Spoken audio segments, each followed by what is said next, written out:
Good morning, students. Your next topic is nutrition. When we walk or ride a bicycle, we are using up energy. Or when we are not doing any activity, ਜਦੋਂ ਅਸੀਂ ਕੋਈ ਕੰਮ ਨਹੀਂ ਕਰ ਰਹੇ, then also we need energy to maintain the state of order in our body. ਸਾਡੀ body ਨੂੰ maintain ਕਰਨ ਦੇ ਲਈ ਤਾਂ ਵੀ energy ਦੀ ਲੋੜ ਹੈ. We also need materials from outside. ਹੁਣ ਇਸ એનર્ਜੀ ਦੇ ਲਈ ਸਾਨੂੰ ਬਾਹਰੋਂ ਮਟੀਰੀਅਲਸ ਦੀ ਲੋੜ ਆ, ਠੀਕ ਆ, ਜਿਨ੍ਹਾਂ ਦੇ ਨਾਲ ਅਸੀਂ ਗਰੋ ਕਰ ਸਕੀਏ, ਡਿਵੈਲਪ ਕਰ ਸਕੀਏ, ਠੀਕ ਆ। ਉਸ ਤੋਂ ਬਿਨਾਂ ਸਿੰਥੇਸਾਈਜ਼ ਪ੍ਰੋਟੀਨਸ ਬਣਾ ਸਕੀਏ ਆਪਣੀ ਬੋਡੀ ਵਾਸਤੇ। ਹੁਣ ਸੋਰਸ ਆਫ એનર્ਜੀ ਕੀ ਆ? ਸੋਰਸ ਆਫ એનર્ਜੀ ਤੁਹਾਡੇ ਕੋਲ ਕੀ ਆ? ਫੂਡ, ਜਿੱਥੋਂ ਸਾਨੂੰ એનર્ਜੀ ਮਿਲਦੀ ਆ, ਜਿਹਦੇ ਨਾਲ ਸਾਈਕਲ ਚਲਾਉਂਦੇ ਹਾਂ, ਹੱਸਦੇ ਹਾਂ, ਖੇਡਦੇ ਹਾਂ, ਬਾਕੀ ਦੀਆਂ ਐਕਟੀਵਿਟੀਜ਼ ਕਰਦੇ ਹਾਂ। ਐਂਡ ਈਵਨ, ਠੀਕ ਆ, ਜਦੋਂ ਅਸੀਂ ਕੋਈ ਐਕਟੀਵਿਟੀ ਨਹੀਂ ਵੀ ਕਰਦੇ ਤਾਂ ਵੀ ਸਾਨੂੰ એનર્ਜੀ ਦੀ ਲੋੜ ਆ, ਅਤੇ ਉਹ એનર્ਜੀ ਸਾਨੂੰ ਕਿੱਥੋਂ ਮਿਲਦੀ ਆ? ਫੂਡ ਤੋਂ ਮਿਲਦੀ ਆ। How do living things get their food? ਜਿਉਂਦੀਆਂ ਚੀਜ਼ਾਂ ਫੂਡ ਕਿਵੇਂ ਲੈਂਦੀਆਂ ਨੇ? ਹੁਣ ਕਹਿੰਦਾ ਫੂਡ ਲੈਣ ਦੀ ਜਿਹੜੀ ਆ ਰਿਕੁਆਇਰਮੈਂਟ ਆ, ਦੈਟ ਇਜ਼ ਕਾਮਨ ਇਨ ਆਲ ਔਰਗੈਨਿਜ਼ਮ। ਸਭ ਨੂੰ ਲੋੜ ਆ, ਫੂਡ ਸਾਰਿਆਂ ਨੂੰ ਚਾਹੀਦਾ, but they will take in different ways. But ਸਾਰੇ ਔਰਗੈਨਿਜ਼ਮ ਉਹਨੂੰ ਅਲੱਗ-ਅਲੱਗ ਤਰੀਕਿਆਂ ਨਾਲ ਲੈਂਦੇ ਆ। ਸਮ ਔਰਗੈਨਿਜ਼ਮ ਯੂਜ਼ ਸਿੰਪਲ ਫੂਡ ਮਟੀਰੀਅਲ। ਕੁਛ ਔਰਗੈਨਿਜ਼ਮ ਸਿੰਪਲ ਫੂਡ ਮਟੀਰੀਅਲਸ ਹੀ ਲੈਂਦੇ ਆ, ਠੀਕ ਆ। ਕਿੱਥੋਂ? ਇਨਆਰਗੈਨਿਕ ਸੋਰਸਿਸ ਤੋਂ। ਇਨਆਰਗੈਨਿਕ ਸੋਰਸਿਸ ਤੋਂ ਕੁਛ ਕਹਿੰਦਾ ਔਰਗੈਨਿਜ਼ਮ ਸਿੰਪਲ ਫੂਡ ਲੈਂਦੇ ਆ। ਸਿੰਪਲ ਫੂਡ ਮਟੀਰੀਅਲ ਕਾਹਦਾ ਬਣਿਆ ਹੋਇਆ? ਕਾਰਬਨ ਦਾ, ਕਾਰਬਨ ਡਾਈਆਕਸਾਈਡ ਦਾ ਅਤੇ ਵਾਟਰ ਦਾ। ਹੁਣ ਕਾਰਬਨ ਡਾਈਆਕਸਾਈਡ ਕੌਣ ਲੈਂਦਾ? ਵਾਟਰ। ਇਹ ਤਾਂ ਤੁਸੀਂ ਸਮਝ ਗਏ ਹੋਵੋਗੇ ਕੌਣ ਲੈਂਦੇ ਆ? ਪਲਾਂਟਸ। ਇਹ ਔਰਗੈਨਿਜ਼ਮ ਜਿਹੜੇ ਇਨਆਰਗੈਨਿਕ ਸੋਰਸ ਲੈਂਦੇ ਆ। ਇਨਆਰਗੈਨਿਕ ਸੋਰਸ ਕਿਹੜਾ ਆ? Carbon dioxide and water.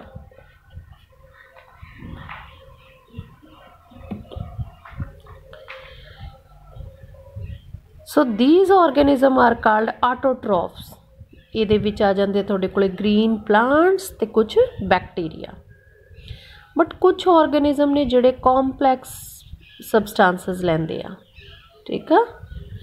ਉਹ ਇਹ ਕੰਪਲੈਕਸ ਸਬਸਟੈਂਸਸ ਨੂੰ ਤੋੜ ਲੈਂਦੇ ਆ ਫਿਰ ਸਿੰਪਲ 'ਚ। ਪਹਿਲਾਂ ਕੰਪਲੈਕਸ ਲੈਂਦੇ ਆ, ਫਿਰ ਉਹਨਾਂ ਦੀ ਬੋਡੀ ਦੇ ਵਿੱਚ ਉਹ ਸਿੰਪਲ ਫਾਰਮ 'ਚ ਤੋੜੀਆਂ ਜਾਂਦੀਆਂ ਨੇ। ਫਿਰ ਉਹਨੂੰ ਸਿੰਪਲ ਫਾਰਮ 'ਚ ਤੋੜ ਕੇ ਉਹ ਆਪਣੀ ਬੋਡੀ ਦੇ ਲਈ ਗਰੋਥ ਲਈ ਯੂਜ਼ ਕਰਦੇ ਆ।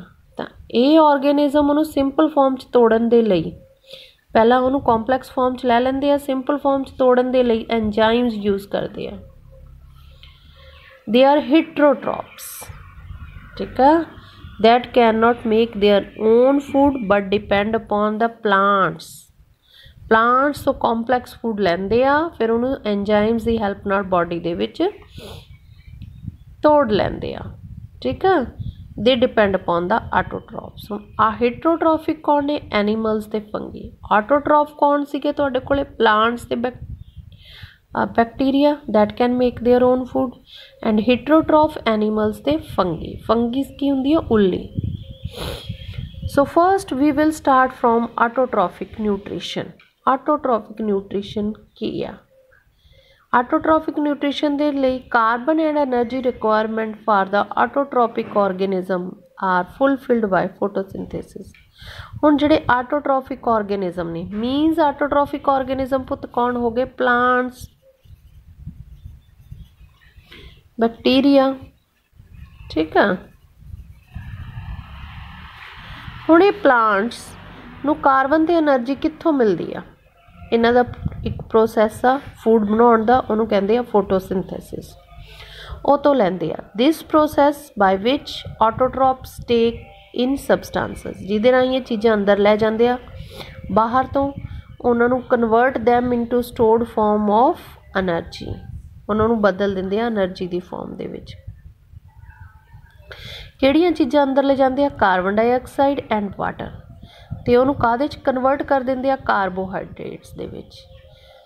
ਕਾਰਬੋਹਾਈਡਰੇਟ ਕੀ ਆ? ਪਲਾਂਟਸ ਦਾ ਫੂਡ ਆ। ਕਿਹਦੀ ਪ੍ਰੈਜੈਂਸ ਦੇ ਵਿੱਚ? ਸਨਲਾਈਟ ਦੀ ਪ੍ਰੈਜੈਂਸ ਦੇ ਵਿੱਚ ਐਂਡ ਕਲੋਰੋਫਿਲ ਦੀ ਪ੍ਰੈਜੈਂਸ ਦੇ ਵਿੱਚ। ਕਾਰਬੋਹਾਈਡਰੇਟਸ ਤੋਂ ਉਹਨਾਂ ਨੂੰ એનર્ਜੀ ਮਿਲਦੀ ਆ ਪਲਾਂਟਸ ਨੂੰ। ਠੀਕ ਆ। ਕਾਰਬੋਹਾਈਡਰੇਟਸ ਵਿਚ ਆਰ ਨੋਟ ਯੂਜ਼ਡ ਇਮੀਡੀਏਟਲੀ ਉਹਨੂੰ ਉਹ ਸਟੋਰ ਕਰਕੇ ਰੱਖ ਲੈਂਦੇ ਆ ਇਨ ਦਾ ਫਾਰਮ ਆਫ ਸਟਾਰਚ। ਕਿਹੜੇ ਕਾਰਬੋਹਾਈਡਰੇਟ ਦੀ ਫਾਰਮਸ ਦੇ ਵਿੱਚ ਫੂਡ ਬਣਦਾ ਆ? ਉਹ ਹੈਗਾ ਤੁਹਾਡੇ ਕੋਲੇ ਗਲੂਕੋਜ਼। ਪਲਾਂਟਸ ਕਾਰਬੋਹਾਈਡਰੇਟ ਦੀ ਫਾਰਮ ਦੇ ਵਿੱਚ ਫੂਡ ਬਣਾ ਲੈਂਦੇ ਆ। ਕਾਰਬੋਹਾਈਡਰੇਟ ਦੀ ਫਾਰਮ ਕਿਹੜੀ ਆ? ਗਲੂਕੋਜ਼। ਜਿਹੜਾ ਵਾਧੂ ਫੂਡ ਹੁੰਦਾ ਉਹਨੂੰ ਸਟੋਰ ਕਰ ਲੈਂਦੇ ਆ ਸਟਾਰਚ ਦੀ ਫਾਰਮ ਦੇ ਵਿੱਚ। ਉਹਨੂੰ ਉਦੋਂ ਯੂਜ਼ ਕਰਦੇ ਆ ਜਦੋਂ ਉਹਨਾਂ ਨੂੰ ਉਹਦੀ ਰਿਕੁਆਇਰਮੈਂਟ ਹੁੰਦੀ ਹੈ, ਜਦੋਂ ਲੋੜ ਪੈਂਦੀ ਆ। ਬਾਏ ਚਾਂਸ ਪਲਾਂਟ ਨਾ ਫੂਡ ਬਣਾ ਸਕੇ ਫਿਰ ਉਹ ਸਟੋਰ ਕੀਤਾ ਹੋਇਆ ਯੂਜ਼ ਕਰਦਾ, ਅਦਰਵਾਈਜ਼ ਉਹ ਸਟੋਰ ਕੀਤਾ ਹੋਇਆ ਨਹੀਂ ਯੂਜ਼ ਕਰਦਾ ਤਾਂ ਛੱਡ ਦਿੰਦਾ। ਕਿਹਦੀ ਖਾਤਰ ਛੱਡ ਦਿੰਦਾ? ਹੀਟਰੋਟ੍ਰੋਫਸ ਦੀ ਖਾਤਰ। ਅਸੀਂ ਲੋਕ ਉਹੀ ਪਲਾਂਟ ਦਾ ਪਾਰਟ ਖਾਂਦੇ ਹਾਂ ਜਿਹਦੇ 'ਚ ਉਹਦਾ ਫੂਡ ਸਟੋਰ ਹੁੰਦਾ।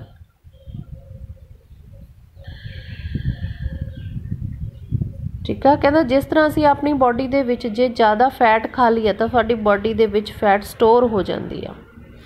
ਹਾਂ, ਇਸੇ ਤਰ੍ਹਾਂ ਉਹ ਕਹਿੰਦਾ ਅਸੀਂ ਵੀ ਆਪਣਾ ਜਿਹੜੀ ਐਨਰਜੀ ਲੈਂਦੇ ਹਾਂ ਫੂਡ ਤੋਂ ਉਹਨੂੰ ਆਪਣੀ ਬੋਡੀ ਦੇ ਵਿੱਚ ਗਲਾਈਕੋਜਨ ਦੀ ਫਾਰਮ 'ਚ ਸਟੋਰ ਕਰ ਸਕਦੇ ਹਾਂ। ਸੋ first they have started the this is very important equation of photosynthesis. They will take carbon dioxide 6 ਦਾ ਮਤਲਬ ਉਹ 6 ਮੋਲੀਕਿਊਲ ਕਾਰਬਨ ਡਾਈਆਕਸਾਈਡ ਦੇ ਲੈਂਦਾ, 12 ਮੋਲੀਕਿਊਲਸ ਵਾਟਰ ਦੇ ਲੈਂਦਾ। ਕਲੋਰੋਫਿਲ ਤੇ ਸਨਲਾਈਟ ਦੀ ਪ੍ਰੈਜ਼ੈਂਸ ਦੇ ਵਿੱਚ ਪਲਾਂਟਸ ਆਪਣਾ ਫੂਡ ਬਣਾ ਲੈਂਦੇ। ਪਲਾਂਟਸ ਦਾ ਫੂਡ ਕੀ ਆ? ਕਾਰਬਨ ਦੇ 6 ਮੋਲੀਕਿਊਲ ਨੇ, ਹਾਈਡਰੋਜਨ ਦੇ 12 ਨੇ, ਆਕਸੀਜਨ ਦੇ 6 ਨੇ। ਜਿਹੜਾ ਫੂਡ ਬਣਦਾ ਉਹਦਾ ਨਾਮ ਕੀ ਆ? ਗਲੂਕੋਜ਼। ਗਲੂਕੋਜ਼ ਕੀ ਆ? ਕਾਰਬੋਹਾਈਡਰੇਟ ਦੀ ਇੱਕ ਫਾਰਮ ਆ। ਉਸ ਤੋਂ ਬਿਨਾਂ ਨਾਲ ਆਕਸੀਜਨ ਦੇ ਮੋਲੀਕਿਊਲਸ ਪੈਦਾ ਹੋ ਜਾਂਦੇ ਆ, 6 ਮੋਲੀਕਿਊਲਸ ਵਾਟਰ ਦੇ ਪੈਦਾ ਹੋ ਜਾਂਦੇ ਆ। ਆਕਸੀਜਨ ਬਾਹਰ ਕੱਢ ਦਿੱਤੀ ਜਾਂਦੀ ਆ।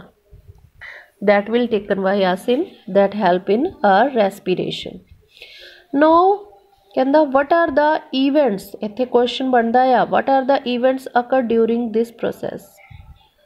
ਹੁਣ ਇਸ ਪ੍ਰੋਸੈਸ ਦੇ ਵਿੱਚ ਕਿਹੜੀਆਂ ਈਵੈਂਟਸ, ਕਿਹੜੀਆਂ ਘਟਨਾਵਾਂ ਹੁੰਦੀਆਂ ਨੇ, ਕਿਹੜਾ ਪ੍ਰੋਸੈਸ ਚੱਲ ਰਿਹਾ? ਫੋਟੋਸਿੰਥੇਸਿਸ ਦਾ। ਨੰਬਰ 1 ਤਾਂ ਸਭ ਤੋਂ ਪਹਿਲਾਂ ਐਬਜ਼ੋਰਪਸ਼ਨ ਆਫ ਹੁੰਦੀ ਹੈ ਲਾਈਟ એનર્ਜੀ ਬਾਈ ਕਲੋਰੋਫਿਲ। ਕਲੋਰੋਫਿਲ ਲਾਈਟ એનર્ਜੀ ਨੂੰ ਐਬਜ਼ੋਰਬ ਕਰਦਾ ਆ। ਨੰਬਰ 2 ਦੇ ਉੱਤੇ ਉਸ ਲਾਈਟ એનર્ਜੀ ਨੂੰ ਤੋੜਿਆ ਜਾਂਦਾ ਕੈਮੀਕਲ એનર્ਜੀ ਦੇ ਵਿੱਚ। ਐਂਡ ਵਾਟਰ ਮੋਲੀਕਿਊਲਸ ਨੂੰ ਕਿਹਦੇ 'ਚ ਤੋੜਿਆ ਜਾਂਦਾ? ਆਕਸੀਜਨ, ਤੁਹਾਡੇ ਕੋਲੇ ਹਾਈਡਰੋਜਨ ਤੇ ਆਕਸੀਜਨ ਦੇ ਵਿੱਚ। ਤੇ ਜਿਹੜੀ ਕਾਰਬਨ ਡਾਈਆਕਸਾਈਡ ਆ ਉਹ ਤੋਂ ਤੁਹਾਡਾ ਕੀ ਬਣਾ ਲਿਆ ਜਾਂਦਾ? Carbohydrates food. ਇਹ ਸਾਰੀਆਂ ਈਵੈਂਟਸ ਨੇ ਤੇ ਇਹ ਤੁਹਾਡੀ ਕੈਮੀਕਲ ਇਕੁਏਸ਼ਨ ਆ। ਇਹ ਪੁੱਤਰ ਜੀ ਜਿਹੜੇ ਤਿੰਨੇ ਸਟੈਪਸ ਨੇ ਇਮੀਡੀਏਟਲੀ ਇੱਕ ਪਹਿਲਾ ਹੋ ਗਿਆ, ਫਿਰ ਦੂਜਾ ਹੋ ਗਿਆ, ਫਿਰ ਤੀਜਾ। ਇਮੀਡੀਏਟਲੀ ਇੱਕਦਮ ਤਿੰਨੇ ਨਹੀਂ ਹੁੰਦੇ, ਇੱਕ ਦੇ ਬਾਅਦ ਇੱਕ ਹੋ ਗਿਆ ਫਿਰ ਰੁਕ ਗਏ ਜਾਂ ਫਿਰ ਦੂਸਰਾ ਹੋਊ, ਇਸ ਤਰ੍ਹਾਂ ਹੁੰਦਾ ਆ ਪਲਾਂਟਸ ਦੇ ਵਿੱਚ। ਹੁਣ ਉਹਦੀ ਐਗਜ਼ਾਮਪਲ ਲੈ ਲਿਆ ਇਸੇ ਗੱਲ ਨੂੰ ਸਮਝਾਉਣ ਦੇ ਲਈ, ਉਹ ਡੈਜ਼ਰਟ ਪਲਾਂਟਸ ਦੇ ਵਿੱਚ ਕਿ desert plants take up carbon dioxide at night. ਜਿਹੜੇ ਡੈਜ਼ਰਟ ਦੇ ਵਿੱਚ ਪਲਾਂਟਸ ਨੇ ਉਹ ਕਾਰਬਨ ਡਾਈਆਕਸਾਈਡ ਰਾਤ ਨੂੰ ਹੀ ਲੈਂਦੇ ਆ ਤੇ ਉਹਨੂੰ ਲੈ ਕੇ ਫਿਰ ਇੱਕ ਇੰਟਰਮੀਡੀਏਟ ਵਿਚਾਲੜੀ ਫਾਰਮ ਬਣਾ ਕੇ ਉਹਨੂੰ ਸਟੋਰ ਕਰਕੇ ਰੱਖ ਲੈਂਦੇ ਆ। ਫਿਰ ਉਹ ਜਿਹੜੀ ਇੰਟਰਮੀਡੀਏਟ ਫਾਰਮ ਆ ਜਦੋਂ ਡੇ ਟਾਈਮ ਐਨਰਜੀ ਮਿਲਦੀ ਹੈ ਸਨ ਤੋਂ ਅਬਜ਼ੋਰਬਡ ਬਾਈ ਦਾ ਕਲੋਰੋਫਿਲ, ਉਦੋਂ ਉਹਨੂੰ ਯੂਜ਼ ਕਰਕੇ ਉਹ ਕੀ ਕਰਦੇ ਆ? ਫੂਡ ਬਣਾਉਂਦੇ ਆ। ਹੇਅਰ ਕੁਐਸਚਨ, ਇੱਥੇ ਕੁਐਸਚਨ ਬਣਦਾ why do desert plant perform photosynthesis. How do desert plant perform photosynthesis. ਕਿਵੇਂ ਡੈਜ਼ਰਟ ਪਲਾਂਟ ਫੋਟੋਸਿੰਥੈਸਿਸ ਕਰਦੇ ਆ? ਵਾਈਲ ਸਟੋਮੈਟਾ ਰਿਮੇਨ ਕਲੋਜ਼, ਜਦੋਂ ਕਿ ਦਿਨ ਦੇ ਟਾਈਮ ਉਹਨਾਂ ਦੇ ਸਟੋਮੈਟਾ ਬੰਦ ਰਹਿੰਦੇ ਆ। ਉਹਦਾ ਆਨਸਰ ਇਹ ਆ ਕਿ ਉਹ ਕਿੰਦੇ ਰਹਿੰਦੇ ਆ? ਰਾਤ ਨੂੰ ਕਾਰਬਨ ਡਾਈਆਕਸਾਈਡ ਲੈਂਦੇ ਆ ਤੇ ਉਹਨੂੰ ਇੰਟਰਮੀਡੀਏਟ ਫਾਰਮ 'ਚ ਬਦਲ ਦਿੰਦੇ ਆ ਤੇ ਦਿਨ ਵੇਲੇ એનર્ਜੀ ਦੀ ਹੈਲਪ ਦੇ ਨਾਲ ਉਹ ਫੋਟੋਸਿੰਥੈਸਿਸ ਕਰਦੇ ਆ। ਹੁਣ ਸਟੋਮੈਟਾ ਦਿਨ ਦੇ ਸਮੇਂ ਜਿਹੜੇ ਡੈਜ਼ਰਟ ਪਲਾਂਟ ਨੇ ਉਹਨਾਂ 'ਚ ਬੰਦ ਕਿਉਂ ਹੁੰਦੇ ਨੇ? ਕਿਉਂਕਿ ਬਹੁਤ ਹੀਟ ਪੈਂਦੀ ਆ। ਜੇ ਸਟੋਮੈਟਾ ਓਪਨ ਰਹੇ ਤਾਂ ਸਟੋਮੈਟਾ ਰਾਹੀਂ ਕੀ ਹੋ ਜਾਊਗਾ? ਟਰਾਂਸਪੀਰੇਸ਼ਨ ਹੋ ਜੂ। ਟਰਾਂਸਪੀਰੇਸ਼ਨ ਕੀ ਹੈ? Evaporation of water. ਪਾਣੀ ਇਵੈਪੋਰੇਟ ਹੋ, ਪਲਾਂਟ ਮਰ ਜੂਗਾ। ਇਸ ਲਈ ਦਿਨ ਦੇ ਸਮੇਂ ਡੈਜ਼ਰਟ ਪਲਾਂਟ ਦੇ ਵਿੱਚ ਸਟੋਮੈਟਾ ਮੈਕਸੀਮਮ ਕਲੋਜ਼ ਰਹਿੰਦੇ ਆ, ਬੰਦ ਰਹਿੰਦੇ ਆ। ਹੁਣ ਉਹ ਕਹਿੰਦੇ ਜੇ ਤੁਸੀਂ ਇੱਕ ਲੀਫ ਨੂੰ ਮਾਈਕਰੋਸਕੋਪ ਦੇ ਵਿੱਚ ਦੇਖੋ ਤਾਂ ਤੁਹਾਨੂੰ ਉਹਦੇ ਵਿੱਚ ਕੁਝ ਸੈਲਸ ਦਿਖਣਗੇ ਜਿਨ੍ਹਾਂ 'ਚ ਗ੍ਰੀਨ ਡਾਟਸ ਹੁੰਦੀਆਂ ਨੇ। ਆਹ ਤੁਹਾਡੇ ਕੋਲੇ ਉਹਨਾਂ ਨੇ ਦਿਖਾਤਾ ਇੱਕ ਲੀਫ ਆ। ਆ ਲੀਫ ਦੀ ਮਿਡ ਰਿਬ ਆ ਤੇ ਆ ਸਾਈਡਸ ਵੀ ਨੇ। ਮਿਡ ਰਿਬ ਦੇ ਵਿੱਚ ਉਹਨੇ ਦਿਖਾਤਾ ਕਿ 2 ਜ਼ਾइलम ਤੇ ਫਿਲੋਇਮ ਨੇ। ਤੁਸੀਂ 9th ਦੇ ਵਿੱਚ ਪੜ੍ਹਿਆ ਆ ਕੰਪਲੈਕਸ ਟਿਸ਼ੂ ਨੇ। ਜ਼ਾइलम ਕੀ ਕਰਦਾ, ਪਾਣੀ ਲੈ ਕੇ ਜਾਂਦਾ ਪਲਾਂਟਸ ਦੇ ਹਰੇਕ ਪਾਰਟ ਤੱਕ, ਤੇ ਫਿਲੋਇਮ ਕੀ ਹੈ ਜਿਹੜਾ ਇੱਥੋਂ ਲੀਫ ਤੋਂ ਫੂਡ ਬਣਿਆ ਉਹ ਲੈ ਕੇ ਜਾਂਦਾ ਹੈ। ਹੁਣ ਆ ਤੁਹਾਨੂੰ ਉਹ ਇੱਕ ਲੇਅਰ ਮਤਲਬ ਕਿ ਲੀਫ ਦੀ ਲੇਅਰ ਦਾ ਇੰਟਰਨਲ ਸੈਕਸ਼ਨ ਦਿਖਾ ਰਹੇ ਆ। ਉੱਪਰਲੀ ਫਸਟ ਲੇਅਰ ਨੂੰ ਅਸੀਂ ਕਹਿੰਦੇ ਹਾਂ ਐਪੀਡਰਮਸ। ਐਪੀਡਰਮਸ ਦੇ ਉੱਤੇ ਇੱਕ ਵੈਕਸ ਦੀ ਲੇਅਰ ਲੱਗੀ ਹੋਈ ਹੈ ਜਿਹਨੂੰ ਅਸੀਂ ਵੈਕਸੀਕਿਊਟੀਕਲ ਕਹਿੰਦੇ ਹਾਂ, ਤਾਂ ਕਿ ਵੈਪੋਰੇਸ਼ਨ ਨਾ ਹੋ ਸਕੇ। ਇਹ ਤੁਹਾਨੂੰ 9th ਦੇ ਵਿੱਚ ਸਾਰੀ ਡਾਇਗਰਾਮ ਕਰਾਈ ਆ ਮੈਂ। ਉਸ ਤੋਂ ਬਾਅਦ ਪੁੱਤਰ ਜੀ ਆ ਸੈਲਸ ਨੇ। ਇਹ ਸੈਲ 'ਚ ਗ੍ਰੀਨ ਕਲਰ ਦੀਆਂ ਡਾਟਸ ਲੱਗੀਆਂ ਹੋਈਆਂ ਨੇ। ਗ੍ਰੀਨ ਕਲਰ ਦੀਆਂ ਡਾਟਸ ਨੂੰ ਅਸੀਂ ਕੀ ਕਹਿੰਦੇ ਹਾਂ, chloroplast. That will help in the process of photosynthesis, ਜਿਨ੍ਹਾਂ 'ਚ ਕਲੋਰੋਫਿਲ ਆ ਜਿਹੜੇ ਸਨਲਾਈਟ ਨੂੰ ਕੈਪਚਰ ਕਰ ਲੈਂਦੇ ਨੇ। ਉਸ ਤੋਂ ਬਾਅਦ ਤੁਹਾਡੇ ਕੋਲੇ ਇਹਨਾਂ ਕਲੋਰੋਪਲਾਸਟ ਤੋਂ ਬਾਅਦ ਏਅਰ ਸਪੇਸਿਸ ਨੇ, ਖਾਲੀ ਜਗ੍ਹਾ ਆ। ਉਸ ਤੋਂ ਬਾਅਦ ਤੁਹਾਡੇ ਕੋਲੇ ਆ ਗਿਆ ਸਟੋਮੈਟਾ। ਆ ਸਟੋਮੈਟਾ ਆ 2 ਗਾਰਡ ਸੈਲਸ ਨੇ ਜਿਹੜੇ ਉਹਦੇ ਓਪਨ ਤੇ ਕਲੋਜ਼ ਹੋਣ ਨੂੰ ਕੰਟਰੋਲ ਕਰਦੇ ਆ। ਇਹ ਸਟੋਮੈਟਾ ਦੇ ਰਾਹੀਂ ਹਵਾ ਅੰਦਰ ਜਾਣੀ ਹੈ ਤਾਂ ਇਹ ਏਅਰ ਸਪੇਸਿਸ ਫਿਲ ਹੋ ਜਾਣੀਆਂ ਨੇ। ਇੱਥੋਂ ਹੀ ਇਹ ਕਿਤੇ ਚਲੀ ਜਾਣੀਆਂ, ਇਹਨਾਂ ਕੋਲੇ ਕਲੋਰੋਪਲਾਸਟ ਕੋਲੇ ਕਲੋਰੋਫਿਲ ਆ, ਜਿੱਥੇ ਉੱਥੇ ਚਲੀ ਜਾਓ ਤੇ ਉਧਰੋਂ ਉਹਨੇ ਸਨਲਾਈਟ ਲੈ ਲੈਣੀ ਆ। ਕਾਰਬਨ ਡਾਈਆਕਸਾਈਡ ਪਹੁੰਚ ਗਈ, ਵਾਟਰ ਇੱਥੇ ਪਹੁੰਚ ਗਿਆ ਤਾਂ ਤੁਹਾਡੇ ਕੋਲੇ ਫੋਟੋਸਿੰਥੇਸਿਸ ਹੋ ਗਈ। So next they have shown you that of stomata. Stomata are tiny pore present on the surface of the leaf, means ਕਿਹੜੇ ਸਰਫੇਸ ਤੇ ਹੁੰਦੇ ਨੇ, ਜ਼ਿਆਦਾਤਰ ਸਟੋਮੇਟਾ ਲੋਅਰ ਸਰਫੇਸ ਪੱਤੇ ਦੇ ਨੀਚੇ ਵਾਲੀ ਸਾਈਡ ਤੇ ਹੁੰਦੇ ਨੇ, so that less evaporation of water occur. Massive ਹੁੰਦਾ ਬਹੁਤ ਜ਼ਿਆਦਾ ਗੈਸਿਸ ਐਕਸਚੇਂਜ ਪੁੱਤਰ ਜੀ ਇਹ ਲੀਵਸ ਦੇ ਥਰੂ ਹੁੰਦੀ ਹੈ ਸਟੋਮੇਟਾ ਰਾਹੀਂ। ਪਰ ਇਸ ਤੋਂ ਬਿਨਾਂ ਵੀ ਐਕਸਚੇਂਜ ਆਫ ਗੈਸਿਸ ਹੁੰਦਾ ਆ ਸਟੈਮ ਦੇ ਕੁਝ ਪਾਰਟਸ ਰਾਹੀਂ ਅਤੇ ਕੁਝ ਰੂਟਸ ਦੇ ਪਾਰਟ ਰਾਹੀਂ। Large amount of water can also be lost through the stomata. ਇਹਨਾਂ ਸਟੋਮੇਟਾ 'ਚ ਬਹੁਤ ਜ਼ਿਆਦਾ ਪਾਣੀ ਵੀ ਵੈਪੋਰੇਟ ਹੋ ਜਾਂਦਾ ਆ। So the plant closes these pores when it does not need carbon dioxide. ਜਦੋਂ ਪਲਾਂਟਸ ਨੂੰ ਕਾਰਬਨ ਡਾਈਆਕਸਾਈਡ ਦੀ ਲੋੜ ਨਹੀਂ ਫੋਟੋਸਿੰਥੇਸਿਸ ਦੇ ਲਈ ਤਾਂ ਉਹ ਸਟੋਮੇਟਾ ਨੂੰ ਬੰਦ ਰੱਖ ਦਿੰਦਾ। ਹੁਣ ਜਿਹੜਾ ਓਪਨਿੰਗ ਤੇ ਕਲੋਜ਼ਿੰਗ ਆ ਜਿਹੜੀ ਸਟੋਮੇਟਾ ਦੀ ਪੋਰ ਦੀ ਆ ਉਹਨੂੰ ਕੌਣ ਕੰਟਰੋਲ ਕਰਦਾ, this is called guard cells. ਜਦੋਂ ਤਾਂ ਇਹਨਾਂ ਦੇ ਗਾਰਡ ਸੈਲ ਸਵੈਲ ਹੋ ਜਾਂਦੇ ਨੇ, ਮੀਨਸ ਇਹਨਾਂ 'ਚ ਪਾਣੀ ਚਲਿਆ ਜਾਂਦਾ, ਸਵੈਲ ਹੋ ਜਾਂਦੇ ਆ ਤਾਂ ਸਟੋਮੇਟਾ ਪੋਰ ਖੁੱਲ੍ਹ ਜਾਂਦਾ ਹੈ। ਬਟ ਜਦੋਂ ਇਹਨਾਂ 'ਚੋਂ ਪਾਣੀ ਘੱਟ ਜਾਂਦਾ, ਸ਼ਰਿੰਕ ਹੋ ਜਾਂਦੇ ਆ, ਸਟੋਮੇਟਾ ਪੋਰ ਬੰਦ ਕਰ ਹੋ ਜਾਂਦਾ। Here they have shown you stomata pore ਆ 2 ਗਾਰਡ ਸੈਲਸ ਨੇ ਤੇ ਆ ਤੁਹਾਡੇ ਕੋਲ ਕਲੋਰੋਪਲਾਸਟ ਸ਼ੋ ਕਰਦਾ ਆ। ਸਟੋਮੇਟਾ ਪੋਰ ਹੀ ਆ ਜਿਹੜਾ opening and closing of stomata ਨੂੰ ਕੰਟਰੋਲ ਕਰਦਾ ਆ। ਠੀਕ ਆ, ਕੁਐਸਚਨ ਤੁਹਾਡੇ ਕੋਲੇ ਆ ਜਾਂਦਾ, what are stomata and it is function, how do the guard cells control the opening and closing of stomata. Next one, autotrophs meet their energy requirements. ਉਹਨਾਂ ਨੂੰ ਆਪਣੀ ਐਨਰਜੀ ਦੇ ਲਈ ਫੂਡ ਬਣਾਉਣ ਮਿਲ ਗਿਆ, ਉਹਨਾਂ ਨੂੰ ਰਾ ਮਟੀਰੀਅਲ ਮਿਲ ਗਿਆ ਆ। ਰਾ ਮਟੀਰੀਅਲ ਕੀ ਆ ਉਹਨਾਂ ਦੇ ਕੋਲੇ, ਕਾਰਬਨ ਡਾਈਆਕਸਾਈਡ ਤੇ ਵਾਟਰ।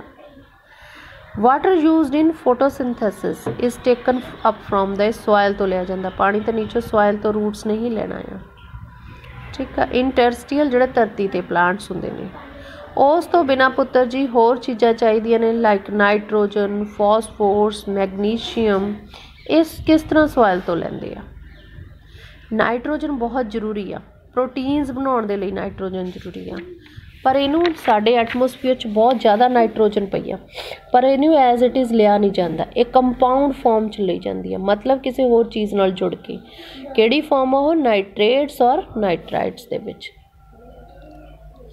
ਹੁਣ ਇਹ ਕੌਣ ਕਰਦਾ ਆ, ਦੈਟ ਇਜ਼ ਇਹਨੂੰ ਨਾਈਟ੍ਰੇਟਸ ਤੇ ਨਾਈਟਰਾਈਟਸ 'ਚ ਨਾਈਟ੍ਰੋਜਨ ਨੂੰ ਕੌਣ ਬਦਲਦਾ, ਬੈਕਟੀਰੀਆ। ਉਹਨੂੰ ਕਹਿੰਦੇ ਆ nitrogen fixation. This is your autotrophic nutrition.